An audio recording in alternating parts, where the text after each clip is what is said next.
Hoje, pessoal, vamos falar sobre o conjunto das partes de um conjunto. Vamos imaginar que eu coloque aqui o conjunto A e esse conjunto A seja constituído dos elementos A, B e C. Então, o conjunto A tem 3 elementos.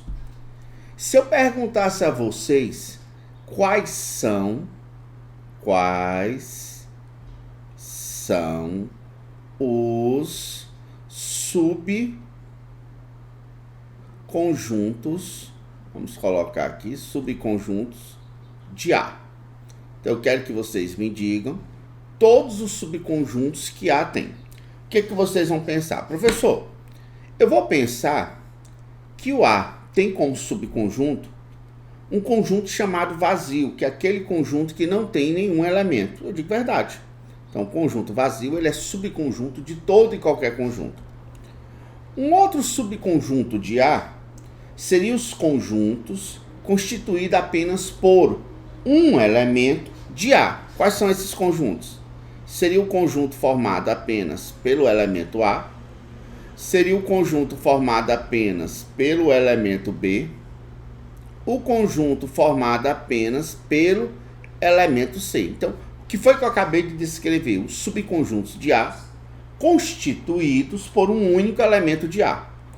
Só que também eu tenho subconjuntos de A constituídos por 2 elementos de A. Então, eu tenho um conjunto formado pelos elementos A, B. Eu tenho um conjunto formado pelos elementos A e C. E tenho um conjunto formado pelos elementos B e C. Professor, o que foi que você acabou de fazer? Eu acabei de descrever os subconjuntos do conjunto A constituídos por 2 elementos de A. Professor, agora acabou. Não. Eu também tenho subconjuntos de A constituído pelos 3 elementos que A apresenta. Ou seja, esse conjunto é o próprio conjunto A? Eu digo é. Professor, e o próprio conjunto é subconjunto dele? Eu digo sim. Como vimos na aula passada, para um conjunto ser subconjunto de outro, basta que todo elemento dele seja elemento do outro. Então eu pergunto, é verdade que todo elemento de A é elemento de A? Claro. Professor, esse conjunto aqui que você acabou de descrever, eu posso dizer que isso aqui é um conjunto? Eu digo, pode. E esse conjunto, ele é constituído por quem? Por todos os subconjuntos de A. Esse conjunto, constituído por todos os subconjuntos de A, de agora em diante, vamos denominá-lo de conjunto das partes de A. Ah, professor, entendi. Então, esse conjunto aqui que você acabou de encontrar é o famoso conjunto, vamos escrever conjunto das partes de A. Ah, entendi agora o que é o conjunto das partes que está sendo o tema dessa nossa aula. Então, o conjunto das partes é um conjunto formado por todos os subconjuntos de um conjunto. Vamos escrever isso? Então, o que é o conjunto das partes? O conjunto das partes é um conjunto, estou escrevendo aqui, que é um conjunto, formado por todos os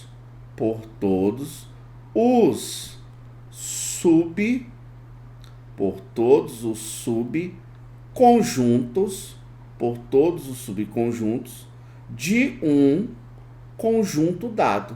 Ah, entendi.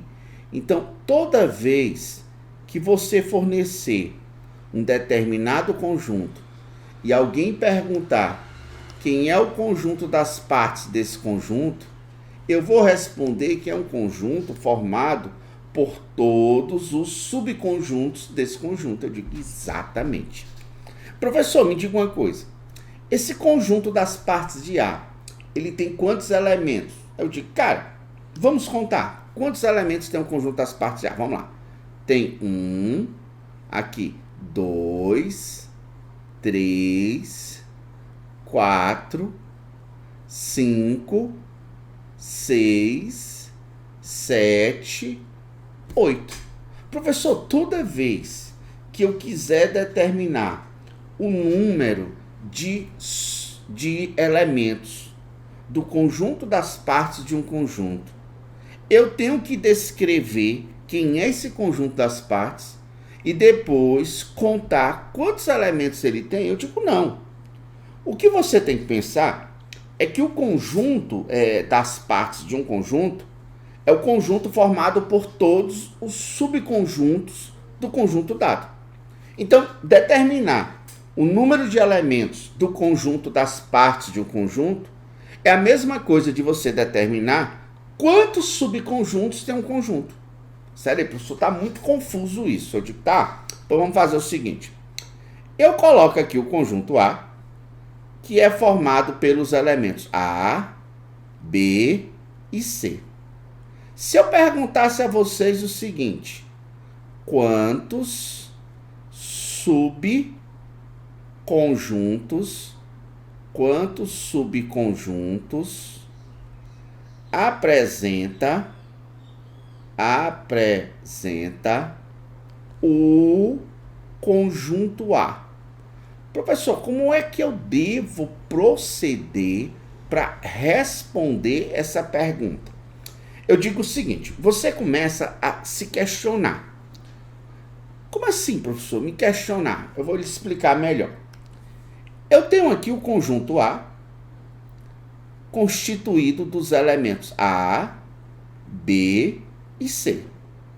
Perceba que qualquer subconjunto de A, para qualquer elemento, eu tenho duas opções. Ou esse elemento faz parte de um subconjunto de A, ou esse elemento não faz parte do subconjunto de A. Como assim, professor? Por exemplo, vou explicar. Eu tenho aqui o elemento A. Certo, professor? Entendi. O elemento A faz parte do subconjunto de A formado pelos elementos B e C? Aí você diz, não faz parte. Aí eu digo, mas eu pergunto, o mesmo elemento A, ele faz parte do subconjunto de A formado pelos elementos A, B e C? Você diz, faz. Então, para cada elemento que o conjunto A tem, eu tenho duas opções. Ou ele faz parte do subconjunto, ou ele não faz. É como se eu tivesse que tomar uma sequência de decisões sucessivas. Qual é a primeira decisão que eu tenho que tomar? É determinar se o elemento A faz ou não parte do subconjunto. Professor, qual seria a nossa segunda decisão a tomar? Nossa segunda decisão a tomar é determinar se o elemento B faz ou não parte de um subconjunto. Professor, qual seria a nossa terceira decisão a tomar? É determinar se o elemento C faz ou não parte desse subconjunto. Para cada elemento que eu fizer essa pergunta, eu tenho quantas respostas? Duas. Ou ele faz parte, ou ele não faz parte. Então, para o A, eu tenho duas opções. Para o B, tenho duas opções. Para o C, tenho duas opções. Perceba que essas decisões são sucessivas. Toda vez que você tomar uma sequência de decisões sucessivas, para você determinar de quantas maneiras elas podem ser tomadas conjuntamente, basta você multiplicar. Uma outra maneira é você perceber que na resolução desse problema eu usei o conectivo I. Eu tenho que tomar uma decisão para o A, e uma para o B e uma para o C. Então, quando eu for tomar a decisão do A, tenho duas opções, do B duas, do C duas. Quais são as duas? Repito, ou faz parte ou não faz parte. O que eu faço com esses valores? Multiplico. Então, isso significa dizer que o total de subconjuntos que A tem é 2 vezes 2 vezes 2, 3 vezes. 2 elevado a 3, meninos, é 8. E foi exatamente a contagem que a gente chegou anteriormente, que o conjunto A tem 8 subconjuntos. Como cada subconjunto dele é um elemento do conjunto das partes, o conjunto das partes de A também tem 8 elementos. Isso ficou claro para vocês? Então, vamos só generalizar para a gente encerrar essa nossa aula. A generalização que eu gostaria de fazer é que vocês percebessem o seguinte. Se eu coloco aqui um conjunto A qualquer, esse conjunto A ele é formado pelos elementos 1, 2, 3, 4, 5, 6, 7, até chegar em N. Ou seja, o nosso conjunto A, ele tem N elementos. Se eu perguntasse para vocês o seguinte, são duas perguntas que eu vou fazer. Quantos são os subconjuntos? Quantos são os subconjuntos de A?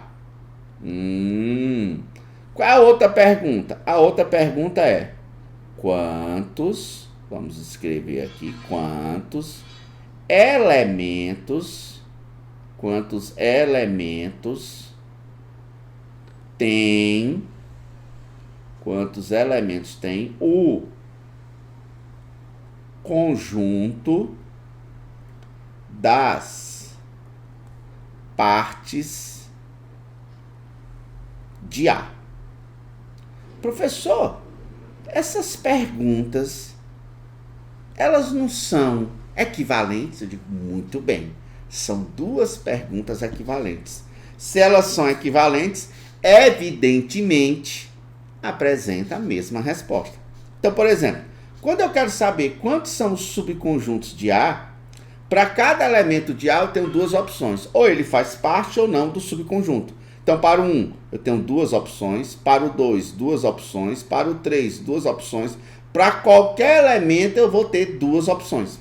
Como A tem N elementos e para cada um eu tenho duas, vai ficar 2 vezes 2, quantas vezes? N vezes. Então, fica 2 elevado a N. Ah, professor, é daí que vem aquela história de dizer que o número de subconjuntos de um conjunto com N elementos é 2 elevado a N. Eu digo exatamente. Então, se eu tenho um conjunto com 5 elementos e quero saber quantos subconjuntos ele tem, qual é a resposta? 2 elevado a 5. Professor, como cada subconjunto é um elemento do conjunto das partes de A, o conjunto das partes de A também vai apresentar quantos elementos? 2 elevado a N. Como eu disse para vocês, são perguntas equivalentes, então, consequentemente, são respostas equivalentes. Então, espero que vocês tenham compreendido essa nossa aula e aguarde a nossa terceira aula sobre conjuntos. Até mais, pessoal. Tchau!